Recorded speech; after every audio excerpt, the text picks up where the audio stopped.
I don't really identify with anything, but if anything, I guess it would be butch. MOC, which is like Masculino Center. Kind of genderqueer, butch, mahu. Gender neutral. And I'm gender neutral. LHB, long hair, butch.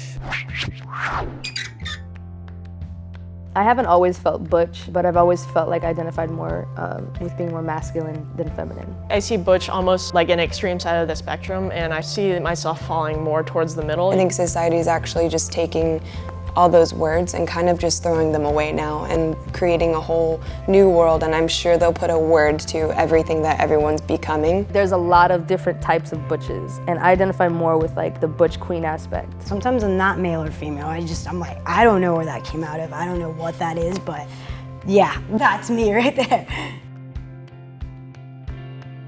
I believe that masculinity goes beyond aesthetics. They like to associate that with gender, but I feel like each gender has a little bit of both. Gender in general can be inherent, but also performance, and that your full identity can be some combination of how you feel inside and what you like to see when you look in the mirror. Femme sometimes can also have like masculinity. There's tons of parts of you. I feel like your mind can be more masculine sometimes, your emotions can be more masculine sometimes. I think it's just becoming so much more fluid than it ever has been before. Female masculinity has this whole background of growing up a certain way and having to be put in situations where a lot of men haven't had to go through. There's a certain female sensibility tucked back in between the D cups. They're both a performance of gender, but I consider female masculinity to be sort of like a rebellion. Now that I present as more masculine, if I see another woman walking around at night, I'll consciously think about how they are seeing me and present myself as less threatening. It's personifying like all the best parts of masculinity, but like leaving out like all the worst misogynistic aspects.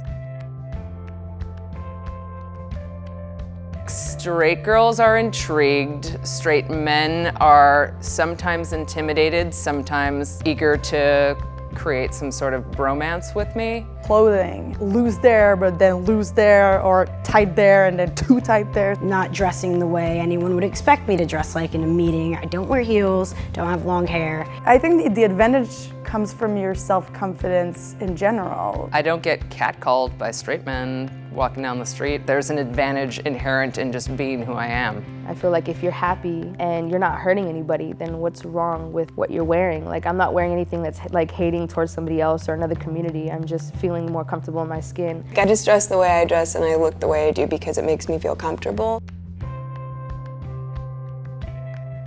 I feel pressured to act flat-chested. Not anymore. Once you get older, you start being like, I don't give a f, this is me. When someone puts a label on me or when I'm labeling myself, even when I said gender neutral, I feel like I'm constantly watching myself and what I do and if I'm doing it the right way. I felt like I had to be more chivalrous. A lot of times butch women are blessed with the burden of boobs. That's a very funny cross to bear on top of everything else. I got top surgery 2 years ago, and before that I was miserable to be around because I was always so insecure. I would be at the pool parties at the Standard wearing like a thick ass hoodie in 100-degree weather because I didn't want nobody to see my body, sweating to death because I wasn't happy. And now I'm like, I'm happy.